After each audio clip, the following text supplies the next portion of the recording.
Reporter breaking. Idukki Vathikudi panchayat 16-ാം വാർഡിലെ തെരഞ്ഞെടുപ്പ് റദ്ദാക്കണമെന്ന് CPIM. കള്ളവോട്ട് ചെയ്താണ് സ്ഥാനാർത്ഥി ജയിച്ചതെന്ന് ആരോപിച്ച് ഹൈക്കോടതിയെ സമീപിക്കാനാണ് തീരുമാനം.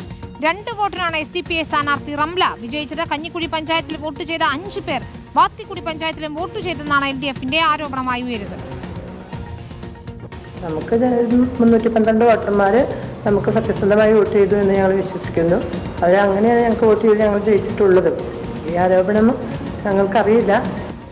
അവർ ഉന്നയിച്ച ആരോപണം ഞങ്ങൾ അവരോട് വിളിച്ചു ചോദിച്ചു കഴിഞ്ഞപ്പം അവരങ്ങനെ ചെയ്തിട്ടില്ലെന്നാണ് അവർ പറയുന്നത്. അവരുടെ ഇഷ്ടം എങ്ങനെയാണ് അങ്ങനെ നടക്കട്ടെ. നമുക്ക് സത്യസന്ധമായിട്ട് കിട്ടിയിട്ടുള്ള വോട്ടാണെന്ന് ഞങ്ങൾ വിശ്വസിക്കുന്നുണ്ട്. നിയമപരമായിട്ട് നേരിടും. ജയിക്കാൻ 4ഓളം വോട്ട് കള്ളവോട്ട് ചെയ്തിട്ട് ആണ് ജയിച്ചതെന്നാണ് ഇപ്പോൾ മനസ്സിലാക്കുന്നത്. 2 വോട്ട് കള്ളവോട്ട് ചെയ്താൽ ശരിക്കും നമുക്ക് മനസ്സിലായിട്ടുണ്ട്. ബാക്കി 3 വോട്ടും കൂടി നമ്മൾ കണ്ടെത്താൻ ശ്രമിക്കുന്നുണ്ട്. അതും ചേരിലാണ് നമ്മൾ മനസ്സിലാക്കുന്നത്. തീർച്ചയായിട്ടും ഇവിടെ ഇടതുപക്ഷ ജനാധിപത്യത്തിലേക്ക് ഉണ്ടായിട്ടുള്ള പരാജയം SDPI നടത്തിയ കള്ളവോട്ടിലൂടെയാണ് പരാജയപ്പെടാൻ ഇടയായ സാഹചര്യം. കേവലം 2 വോട്ട് മാത്രമാണ്.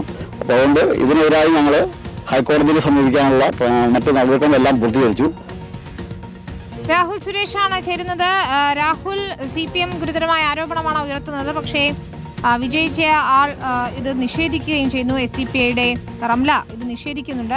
ഏതായാലും നിയമ നടപടികളിലേക്ക് കാര്യങ്ങൾ പോവുകയാണല്ലേ?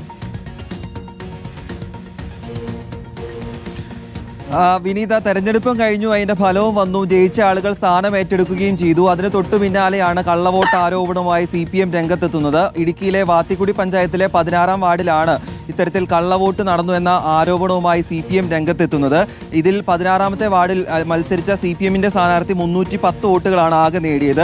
അതിൽ SDPI സ്ഥാനാർത്ഥി റംല അസീസ് 312 വോട്ട് നേടി. അങ്ങനെ 2 വോട്ടിന്റെ ഭൂരിപക്ഷത്തിലായിരുന്നു SDPI സ്ഥാനാർത്ഥി അവിടെ ജയിക്കുന്ന സാഹചര്യം ഉണ്ടായത്.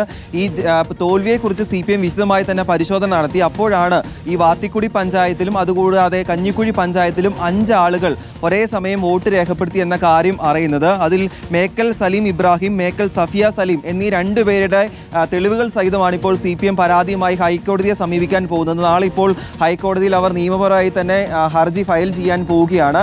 ഈ 2 പേർ വാത്തിക്കുടി പഞ്ചായത്തിലെ 16-ാം വാർഡിലും കഞ്ഞിക്കുഴി പഞ്ചായത്തിലും വോട്ട് ചെയ്തിട്ടുണ്ടെന്നാണ് CPM ആരോപിക്കുന്നത്. അതിന്റെ അടിസ്ഥാനത്തിൽ അവർ നിയമപരമായി മുന്നോട്ട് പോവുകയും ചെയ്യുന്നത്. അതേസമയം SDPI ഈ ആരോപണം നിഷേധിക്കുകയാണ്. തങ്ങൾക്ക് കൃത്യമായി വോട്ടുകൾ ലഭിച്ചിട്ടുണ്ട്, കള്ളവോട്ടുകൾ നടന്നിട്ടില്ല എന്ന കാര്യമാണ് SDPI പറയുന്നത്. അങ്ങനെ നിയമപരമായി CPM നേരിടുകയാണെങ്കിൽ നിയമപരമായി തന്നെ തങ്ങൾ മുന്നോട്ട് പോകുമെന്ന് SDPI പറയുന്നു. അതുകൂടാതെ ആരോപണ വിധേയരായ 2 പേരും ഈ ആരോപണം നിഷേധിക്കുകയും ചെയ്യുന്നുണ്ട്. വിനീത, ശരി. രാഹുൽ സുരേഷാണ് ഇടുക്കിയിൽ നിന്ന് വിവരങ്ങൾ നൽകിയത്. എന്തായാലും കോടതി കയറാൻ പോവുകയാണ് വാത്തിക്കുടി പഞ്ചായത്തിലെ തെരഞ്ഞെടുപ്പ്.